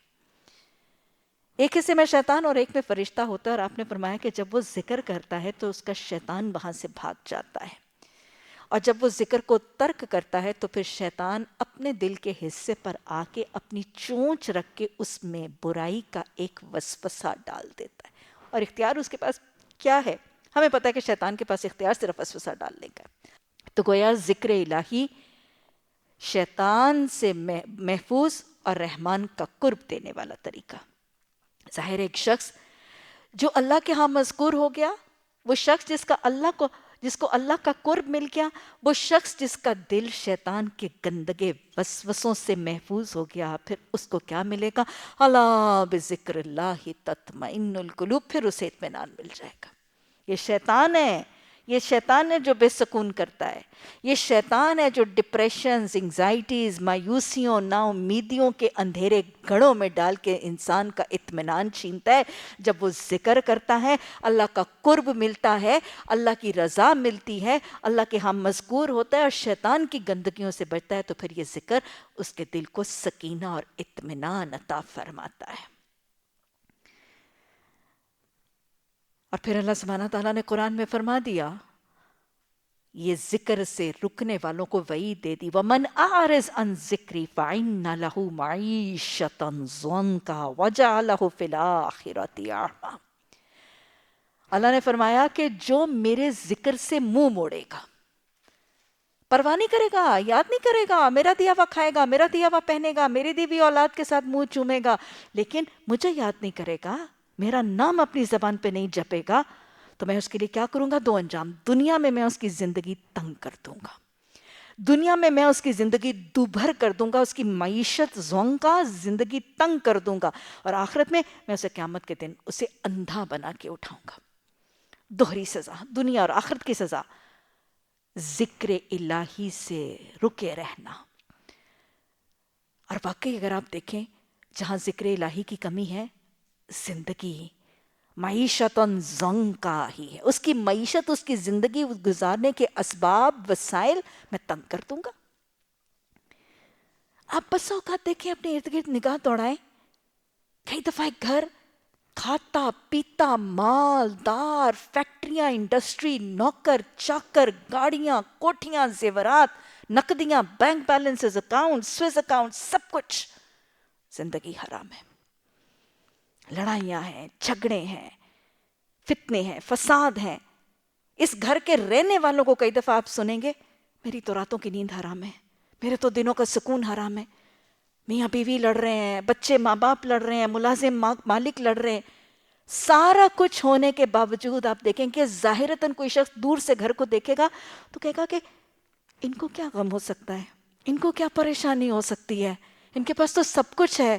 لیکن آپ ٹٹول کے دیکھیں گے تو کچھ بھی نہیں ہوگا۔ وہ سارا مال، سب کچھ ہونے کے باوجود زندگی گزارنا حرام ہوگا، زندگی دوبھر ہوگی نعمتوں کے باوجود۔ وجہ کیا ہے؟ سب کچھ ہونے کے باوجود زندگی تنگ، ذکر الہی سے روگردانی۔ این ممکن ہے کہ اس گھر میں نہ اللہ کا نام لیا جاتا ہے، نہ اللہ کے احکامات سنائے جاتے ہیں، نہ نماز ہے، نہ تسبیح ہے، نہ ذکر ہے، نہ قرآن ہے۔ آج گھروں کے گھر بڑے پڑے ہیں، نعمتوں سے مالا مال ہے، لیکن ان گھروں میں نماز، قرآن اور ذکر الہی کی کمی ان کی خوشیوں کو غارت کیے ہوئے، ان کی راتوں کے سکون کو برباد کیے ہوئے، ان کی نیندوں کو اجاٹ کیے ہوئے۔ یہ ہے معیشت ضنکا۔ میں تمہاری زندگی گزارنی ہے جھیرن کر دوں گا، میں تمہارے مال تمہارے لیے دوبر اور حرام کر دوں گا۔ اور پھر قیامت کے دن میرا ذکر سے منہ موڑ کے تو دیکھو، میں قیامت کے دن تمہیں اندھا بنا، دنیا میں اندھے بہرے بن کے بیٹھے تھے، اللہ کی ساری نعمتیں دیکھتے تھے لیکن اس کا ذکر نہیں کرتے تھے، قیامت کے دن میں تمہیں اندھا بنا کے اٹھاؤں۔ اور اس کے بعد اللہ فرماتے ہیں کہ پھر وہ کہے گا کہ اللہ میں تو دنیا میں آنکھوں والا تھا۔ اللہ کہے گا جیسے تو میری آیات پر اندھا بہرا بن کے گرتا تھا، آج تجھے اندھا بنا کے اٹھا لیا گیا، کہ ذکر الہی سے رک جانے کی سزا۔ ذکر الہی فلاح کا ذریعہ ہے۔ اللہ سبحانہ تعالیٰ سورہ جمعہ کی آیت نمبر 62 میں فرماتے ہیں وَاذْكُرُوا اللَّهَ كَثِيرًا لَعَلَّكُمْ تُفْلِحُونَ، اللہ کا ذکر کرو اور کثیر ذکر کرو تاکہ تم فلاح دیے جاؤ۔ یہ فلاح کا نسخہ ہے، دنیا میں سکون کا اور کامیابی کا اور نیکیوں کا اجر بڑھانے کا، اور آخرت میں فلاح کا ذریعہ ہے۔ کیسی ہے فلاح؟ اللہ کے رسول صلی اللہ علیہ وسلم نے حدیث میں وعدہ فرمایا کہ اللہ سبحانہ تعالیٰ فرماتے ہیں جس زمین کے ٹکڑے پر میرے ذکر کی محفل برپا کی جائے گی، اس ٹکڑے کو اٹھا کے میں جنت میں داخل کر دوں گا۔ یہ ہے فلاح۔ اور پھر آپ صلی اللہ علیہ وسلم نے فرمایا، تاکید فرمائی صحابہ اکرام کو، فلاح ہے، دیکھیں کیسے ہے۔ صحابہ اکرام سے مخاطب ہو کر فرمایا کہ تمہارا گزر جب روضۃ الجنہ، تمہارا گزر جب ریاض الجنہ میں سے ہو تو تم میں کچھ چر جگ لیا کرو۔ صحابہ اکرام نے پوچھا یا رسول اللہ صلی اللہ علیہ وسلم، یہ ریاض الجنہ سے کیا مراد ہے؟ جنت کے باغوں سے کیا مراد ہے؟ آپ نے فرمایا اس سے مراد ہے ذکر الہی کی محفلیں۔ اور چر چگ لیا کا مطلب کہ تم بھی کچھ سمجھ لیا کرو، کچھ کھا لیا کرو، کچھ پی لیا کرو، کچھ سمجھ کے اپنے جسم کا حصہ، اپنے عمل کا حصہ بنا لیا کرو۔ اللہ سبحانہ تعالیٰ نے قرآن میں ذکر الہی کو اجراً عظیمہ اور بخشش کا ذریعہ بنا دیا۔ اللہ نے فرمایا، مومنوں کی صفت آتی ہے وَالذَّاكِرِينَ اللَّهَ كَثِيرًا وَالذَّاكِرَاتِ أَعَدَّ لَهُم مَغْفِرَةً وَأَجْرًا عَظِيمًا۔ وَالذَّاكِرِينَ اللَّهَ كَثِيرًا وَالذَّاكِرَاتِ، وہ مرد جو اللہ کا کثیر ذکر کرتی ہیں، اور والذاکرات ذکر کرنے والی عورتیں، أَعَدَّ لَهُمْ أَجْرًا عَظِيمًا، أَعَدَّ لَهُمْ مغفرتاً، ان کے لیے اللہ نے بخشش تیار کیا، وَأَجْرًا عَظِيمًا، اور بہت بڑا اجر۔ یہ ذکر کی فضیلت ہے۔ اور پھر ساتھ ہی اللہ نے وارن کر دیا، یا ایھا الذین آمنوا، اے ایمان لانے والو، اللہ کو مانتے ہو؟ اے ایمان لانے والو، لا تلہیکم اموالکم ولا اولادکم عن ذکر اللہ، اے ایمان لانے والو، تمہارے مال اور تمہاری اولادیں تمہیں اللہ کے ذکر سے غافل نہ کر دیں۔ کئی مال کمانے کے چکر میں، کہیں کاروباروں کے چکروں میں، سیمیناروں کے چکروں میں، میٹنگ کے چکروں میں، دکان کے چکروں میں، دھندے کاروبار کے چکروں میں، یا اپنی اولادوں کے چکروں میں. ان کو اسکولوں میں لانے، چھوڑنے، ٹیوشن کروانے، ان کو برتھ ڈیز پہ پہنچانے، ان کی شادیوں بیاہوں کی بریاں بنانے میں اللہ کے ذکر سے، اللہ کے ذکر سے غافل نہ ہو جانا، نمازوں سے، قرآن سے، تسبیحات سے غافل نہ ہو جانا. وَمَن يَفْعَلْ ذَلِكَ مِنْكُمْ، جو تم میں سے یہ کام کرے گا کہ ان دونوں کی وجہ سے ذکر کو ترک کرے گا، فَأُولَٰئِكَ هُمُ الْخَاسِرُونَ، یہ خسارہ اٹھانے والے ہیں. دوہرا لیجیے، ذکر سے کیا ملے گا؟ ہر عمل کا سب سے بڑا چڑھا اجر ملے گا. ہر کام افضل بن جائے گا اگر اس کی میت میں ذکر ہوگا. ذکر کرنے والے کا ذکر اللہ کے ہاں ہوگا. ذکر کرنے والے کو اللہ کا قرب ملے گا. ذکر کرنے والے کو اطمینان قلب نصیب ہوگا. ذکر کرنے والوں کو فرشتوں کی بخشش اور رحمت کی دعائیں ملیں گی. ذکر کرنے والا شیطان کی اکساہٹوں سے محفوظ ہو جائے گا. ذکر فلاح کا نسخہ ہے. ذکر اجرن عظیمہ اور بخشش کا وسیلہ ہے. اس کو چھوڑنے پر کیا ہوگا؟ معیشتاً ضنکا، دنیا کی زندگی دوبھر اور اجیرن اور تنگ ہو جائے گی. فَأَنْسَاهُمْ أَنفُسَهُمْ، انسان کو اپنا نفس، اس کی خیر خواہی بھول جائے گی. فَأُولَٰئِكَ هُمُ الْخَاسِرُونَ، وہ دنیا اور آخرت کے خسارے سے دوچار ہو جائے گا. وَأَنْسَاهُمْ، اللہ ایسوں کو بھلا دے گا.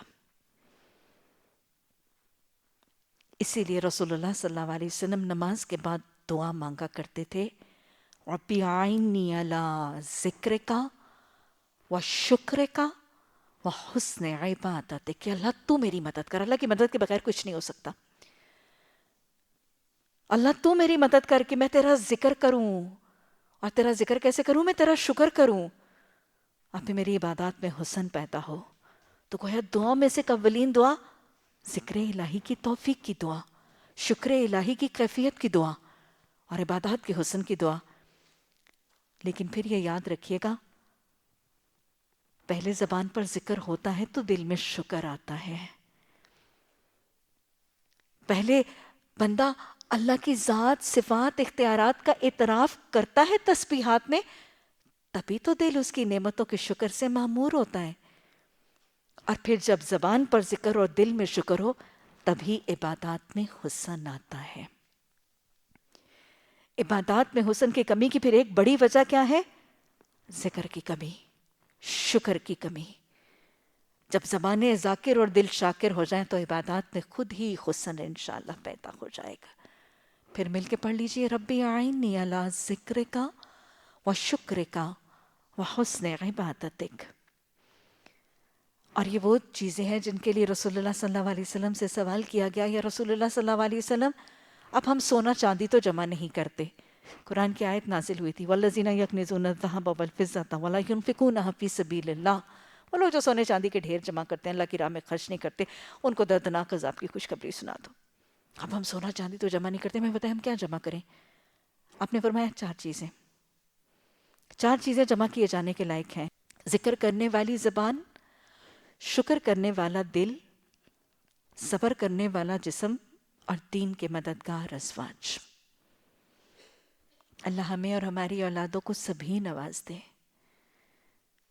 اللہم انی اعوذ بک من زوال نعمتک.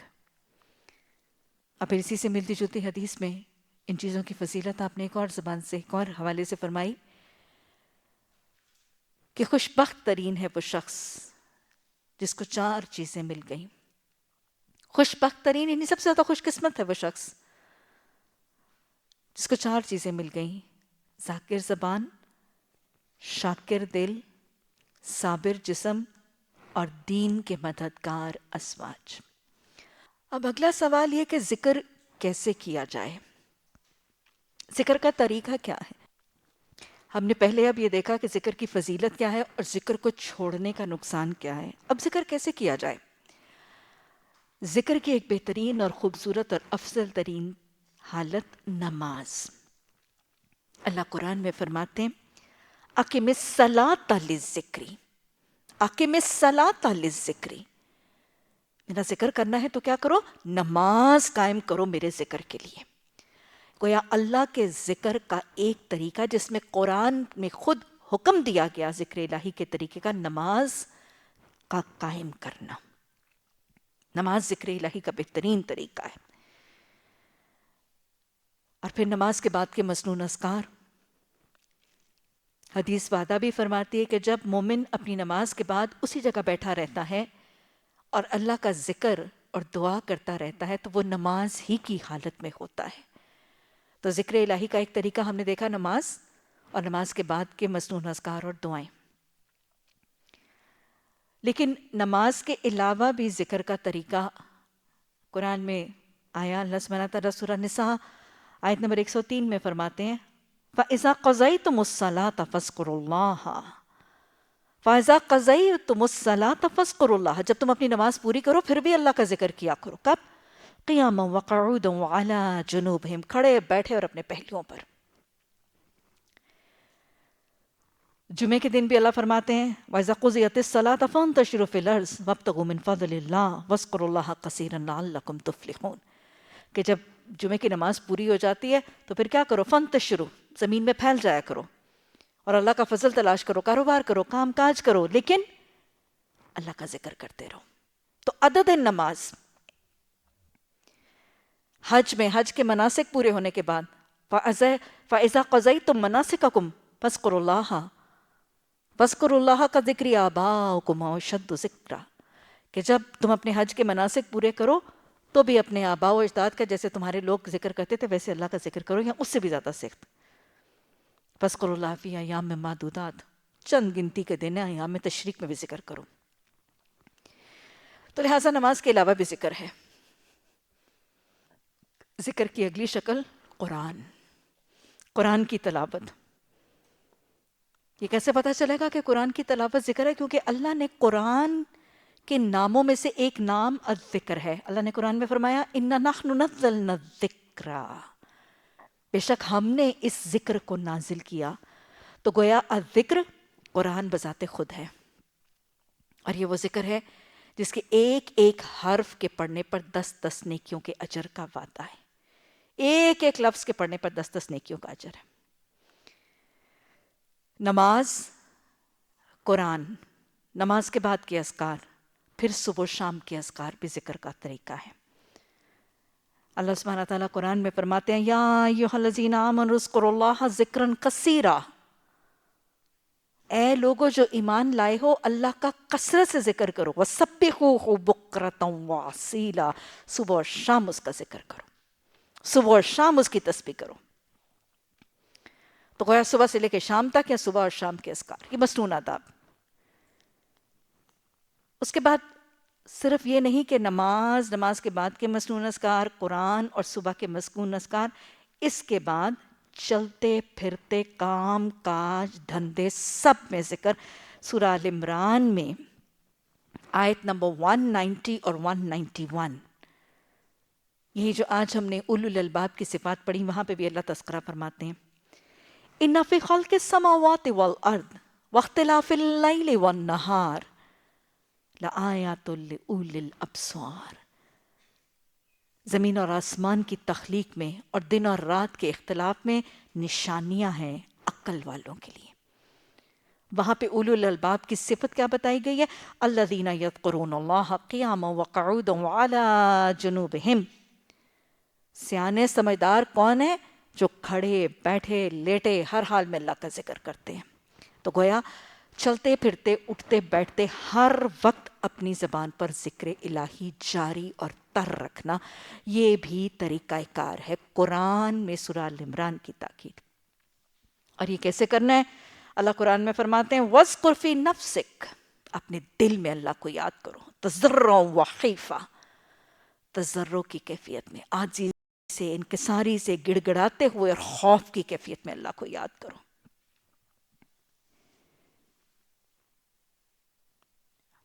اور ہمیں حدیث میں آتا ہے کہ آپ صلی اللہ علیہ وسلم نے فرمایا جو شخص کسی جگہ بیٹھا اور اس نے اللہ کو یاد نہیں کیا تو وہ نشست اس کے لیے باعث حسرت ہوگی. جو شخص کہیں لیٹا اور اس نے اللہ کو یاد نہیں کیا تو وہ نشست بھی اس کے لیے باعث حسرت ہوگی.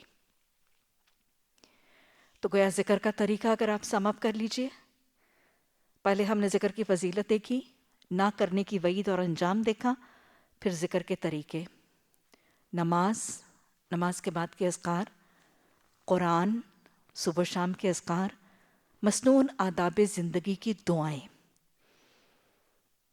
اور پھر اس کے بعد چلتے پھرتے کچھ تسبیحات.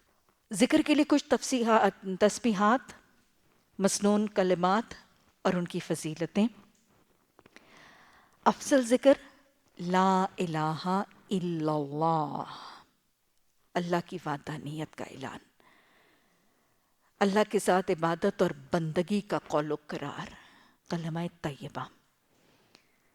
دوسرا کلمہ تسبیح جو بہت زیادہ اجر ہے ذکر کے حوالے سے، سبحان اللہ والحمد للہ ولا الہ الا اللہ واللہ اکبر، اور کہیں لا حول ولا قوت الا باللہ کے الفاظ کا اضافہ بھی ہے. کہیں یہ صرف 4 کلمات ہیں: تسبیح، تحمید اور تہلیل اور تکبیر.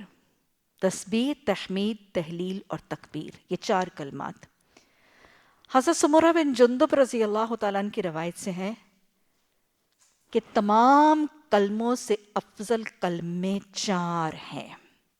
تمام کلموں سے افضل کلمے 4 ہیں: سبحان اللہ والحمد للہ ولا الہ الا اللہ واللہ اکبر، افضل کلمے. مسلم میں حضرت ابو ہریرہ رضی اللہ تعالیٰ عنہ کی روایت سے حدیث ہے کہ آپ صلی اللہ علیہ وسلم نے فرمایا، اس روئے زمین پر جتنی چیزوں پر سورج کی روشنی پڑتی ہے،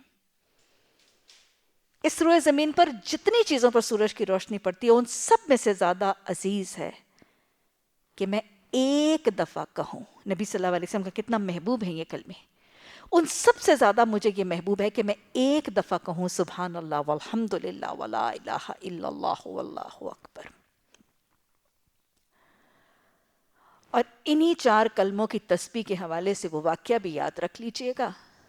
صحابہ ساتھ ہیں، سردی کا موسم ہے، درختوں کے پتے خشک ہیں، نبی صلی اللہ علیہ وسلم کے دست مبارک میں ایک لاٹھی عصا ہے، اور آپ صلی اللہ علیہ وسلم اس لاٹھی کے ساتھ درختوں کے پتے جھاڑتے ہیں اور وہ درخت کے پتے گرنے لگتے ہیں. یہ عمل آپ کر کے دکھاتے ہیں اور ساتھ فرماتے ہیں جیسے جھاڑنے سے اس خشک درخت کے پتے جھڑتے ہیں، جیسے جھاڑنے سے خشک درخت کے پتے جھڑتے ہیں، ویسے مومن کے گناہ جھڑتے ہیں جب وہ کہتا ہے سبحان اللہ والحمد للہ ولا الہ الا اللہ واللہ اکبر. تو یہ وہ تسبیح ہے جو گناہوں کی بخشش کا ذریعہ ہے، اور یہ وہ تسبیح ہے جو محمد صلی اللہ علیہ وسلم کے محبوب کلموں میں سے ہے، اور افضل ترین 4 کلمے اسی کے اندر موجود ہیں. ایک اور تسبیح سبحان اللہ وبحمدہ سبحان اللہ رب العرش العظیم. یہ وہ تسبیح ہے جو فرشتوں کی تسبیح ہے.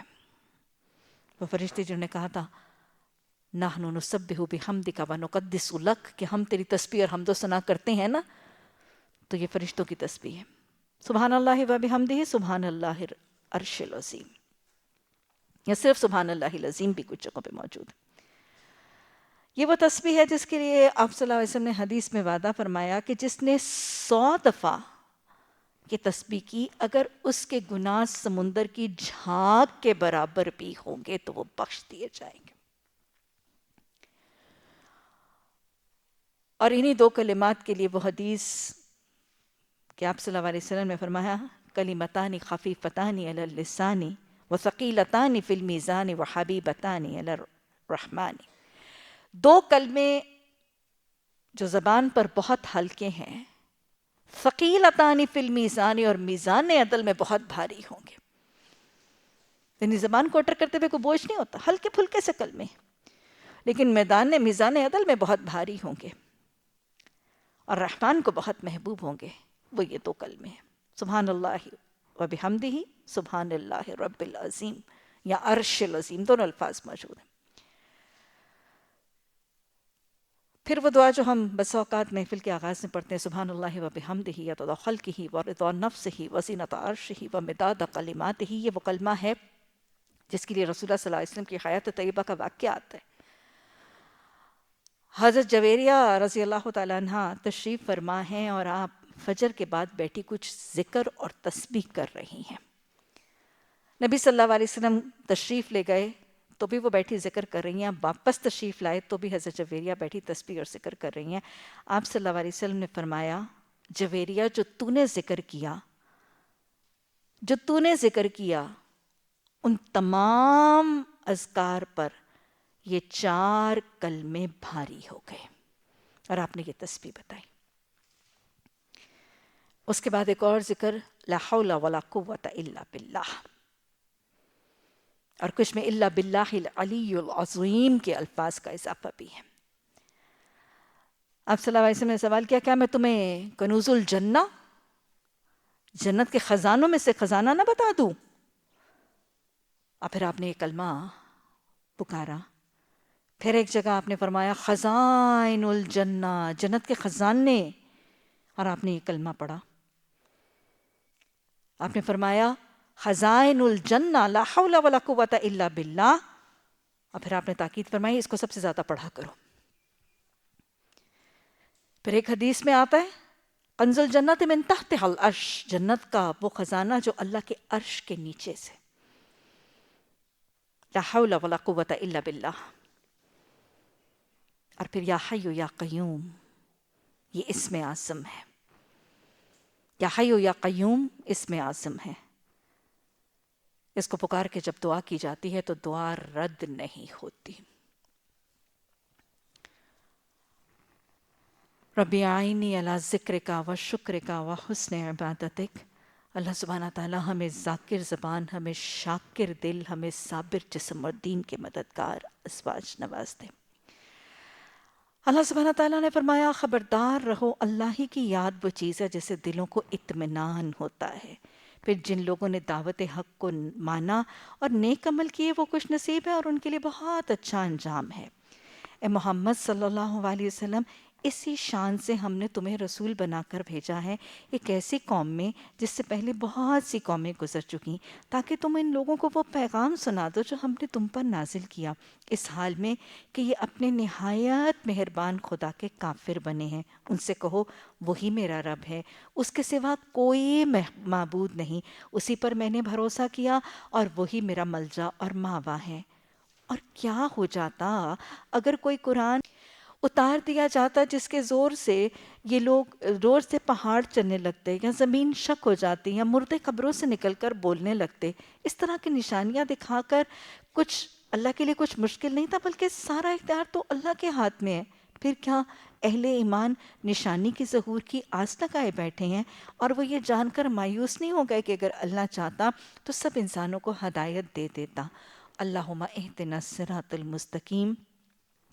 جن لوگوں نے خدا کے ساتھ کفر کا رویہ اختیار کر رکھا ہے، ان پر ان کے کرتوتوں کی وجہ سے کوئی نہ کوئی آفت آتی ہے۔ آفتیں کیوں آتی ہیں، عذاب کیوں آتے ہیں، قہر الہی سے دوچار افراد، گھرانے، معاشرے، قوم کیوں ہوتی ہیں؟ ان کے اپنے کرتوتوں کی وبال سے، یا ان کے گھر ہی کے قریب نازل ہوتی رہتی ہے۔ یہ سلسلہ چلتا رہے گا یہاں تک کہ اللہ کا وعدہ پورا ہو جائے۔ یقیناً اللہ اپنے وعدے سے خلاف ورزی نہیں کرتا۔ اللہ سبحانہ تعالیٰ تو اپنے وعدوں سے خلاف ورزی نہیں کرتا۔ اللہ ہمیں بھی ایفائے عہد کی صفت سے متصف فرما دے۔ اللہ وعدوں کو نبھانے اور قول و قرار کو پورا کرنے والا خوش نصیب متقی و مومن بنا دے۔ ربنا لا تزغ قلوبنا بعد إذ هديتنا وهب لنا من لدنك رحمة إنك أنت الوهاب۔ سبحانك اللهم وبحمدك نشهد أن لا إله إلا أنت نستغفرك ونتوب إليك۔ سبحان ربك رب العزة عما يصفون وسلام على المرسلين والحمد لله رب العالمين۔ آمین ثم آمین۔